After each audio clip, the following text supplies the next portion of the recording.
পারমাণবিক ইস্যুতে নতুন বার্তা। ইরানের পররাষ্ট্র মন্ত্রণালয় জানিয়েছে তারা তাদের পারমাণবিক কর্মসূচি আন্তর্জাতিক আইনের মধ্যেই পরিচালনা করছে। তবে পশ্চিমা দেশগুলোর অভিযোগ তেহরান গোপনে অস্ত্র তৈরির সক্ষমতা বাড়াচ্ছে।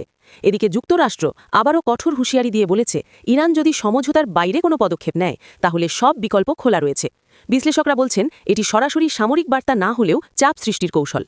মধ্যপ্রাচ্যে সামরিক প্রস্তুতি। পারস্য উপসাগর ও আশপাশের অঞ্চলে মার্কিন নৌবাহিনীর টহল বৃদ্ধি পেয়েছে বলে বিভিন্ন আন্তর্জাতিক গণমাধ্যমে দাবি করা হয়েছে। জবাবে ইরানের বিপ্লবী গার্ড বাহিনীও সামরিক মহড়া জোরদার করেছে। তেহরানের পক্ষ থেকে স্পষ্ট বার্তা, কোনো হামলা হলে তার জবাব কঠোর হবে। ফলে পুরো মধ্যপ্রাচ্যে এক ধরনের স্নায়ুযুদ্ধ পরিস্থিতি তৈরি হয়েছে। কূটনৈতিক তৎপরতা।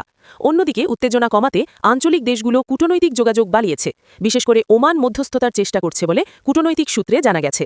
অতীতেও ওমান ইরান যুক্তরাষ্ট্র আলোচনায় গুরুত্বপূর্ণ ভূমিকা রেখেছিল। বিশেষজ্ঞদের মতে সরাসরি সংঘাত হলে শুধু দুই দেশ নয়, পুরো অঞ্চল জড়িয়ে পড়বে। জ্বালানি বাজারে অস্থিরতা তৈরি হতে পারে, যার প্রভাব পড়বে এশিয়া ও ইউরোপেও। অভ্যন্তরীণ পরিস্থিতি। এদিকে ইরানের ভেতরেও অর্থনৈতিক চাপ বাড়ছে। আন্তর্জাতিক নিষেধাজ্ঞা ও মুদ্রাস্ফীতির কারণে সাধারণ মানুষের জীবনযাত্রা ব্যয় বেড়েছে। তবে সরকার বলছে তারা প্রতিরোধ অর্থনীতি নীতিতে এগোচ্ছে এবং বিকল্প বাণিজ্যিক অংশীদার খুঁজছে। আন্তর্জাতিক প্রতিক্রিয়া। জাতিসংঘ পরিস্থিতি নিয়ে উদ্বেগ প্রকাশ করেছে এবং সব পক্ষকে সংযম প্রদর্শনের আহ্বান জানিয়েছে। ইউরোপীয় ইউনিয়নও আলোচনা পুনরায় শুরু করার আহ্বান জানিয়েছে। বিশ্লেষণ। রাজনৈতিক বিশ্লেষকদের মতে বর্তমান পরিস্থিতি অনেকটা চাপ ও পাল্টা চাপের কৌশল। সরাসরি যুদ্ধের সম্ভাবনা কম হলেও ভুল সিদ্ধান্ত বা ভুল বোঝাবুঝি বড় সংঘাতে রূপ নিতে পারে। শেষ কথা, ইরানকে ঘিরে এই উত্তেজনা কেবল আঞ্চলিক নয়, বৈশ্বিক রাজনীতির জন্য গুরুত্বপূর্ণ।